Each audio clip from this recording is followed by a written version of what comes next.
Like, how does it feel? 200 games. You must be thrilled to get there. Yeah, I haven't made it yet. I've still got a training session on Thursday to get through, and yeah, being in AFL a long time, I know that injuries creep up at all times, at all silly times. But yeah, I'm pretty excited. At the end of the week, hopefully it'll be my 200th, and yeah, looking forward to the night. Should be good. Two really good seasons. Do you feel like you're playing your best football now in your career? Probably my most consistent. Yeah, it's I've been fortunate with my body in the latter parts of my career where I actually feel pretty good and everything's up and going, and yeah, I certainly don't feel like I'm slowing down at this point, and that's a positive thing. I mean, recovery from games is taking a bit longer than it used to, but yeah, that's no issue.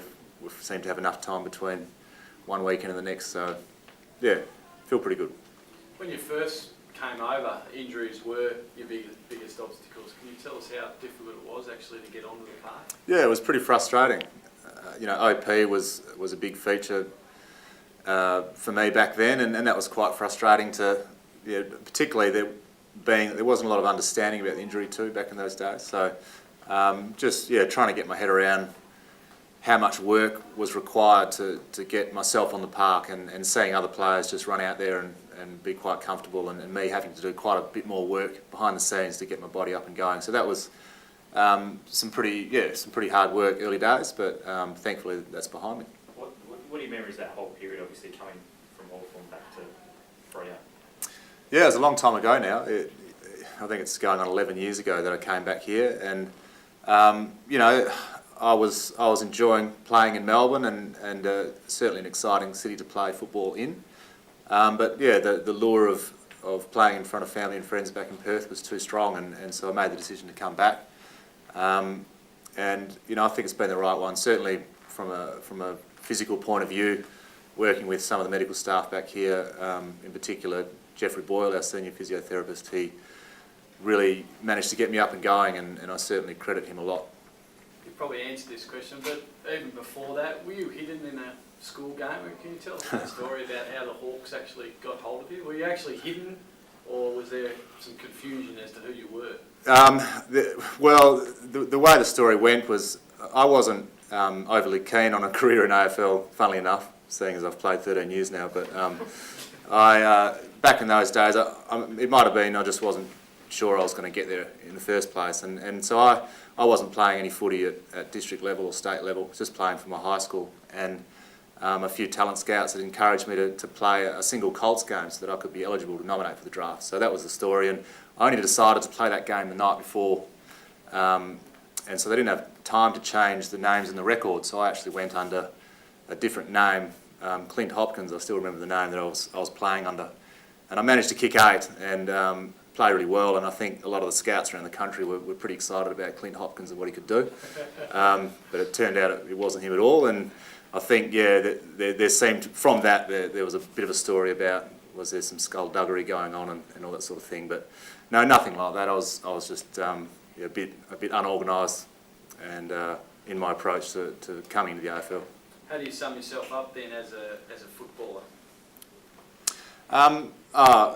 I'd like to be seen as a consistent contributor. I've managed to play a role at sort of both ends of the field at different times throughout my career, and in the latter part, predominantly as a defender. But I'd like to be seen as someone that's just been a consistent performer over the years and contributed to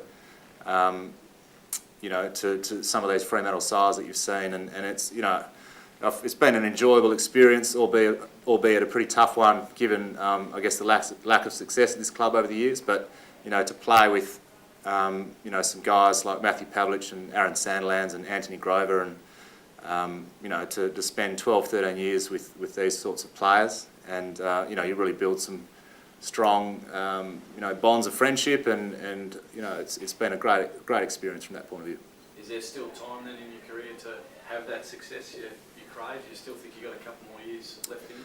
Yeah, I think, as I said earlier, I'm feeling as good as I ever have, and that's a real positive. I'm not sure for how much longer that will be the case. I'm sort of at a point where I need to take it 1 year at a time, and that's just the nature of it, being that I'm at 30 now and have been around a long time. So For Fremantle, I think it's just about continually improving, and you know, we can't get ahead of ourselves at any point, and I don't want to do that as an individual, knowing that it might be my last sort of year or two, but you know, as long as I can continue to contribute to the end of my career in a team that continues to improve, I'm happy from that point of view. And this week will be pretty tough against Essendon, coming up without Zach Dawson as well. Yeah, it will. Yeah, it's going to be a tough game. I mean, they're looking pretty good, and even in the game they narrowly lost a couple of weeks ago. They were certainly getting the ball in pretty well. So we're going to have our work cut out for us. And yeah, it is disappointing to lose Zach Dawson, but we've got options. You know, Anthony Grover and Alex Silvani. These guys are proven AFL players, so they can come in and play that role. But it's going to be a tough contest Saturday night. High marking's always been a feature of your game. Is it something that's always come naturally? Yeah, I think so. I can remember junior days always trying to take a dangle.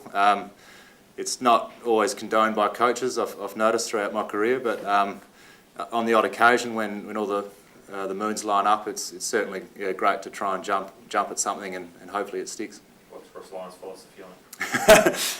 As a sort of a dour defender, I think he prefers me just getting a fist in. Your toughest opponent, I suppose, from full forward, is there one that stands out? Matthew Lloyd, I played a lot on him as a junior. In my earlier years, and you know, I probably lacked a bit in the strength department and just general football smarts, and he certainly got a hold of me in some of those early years. And I just remember him, obviously a terrific player, very strong hands, and you know, the times I did play on him, I certainly had my work cut out for me.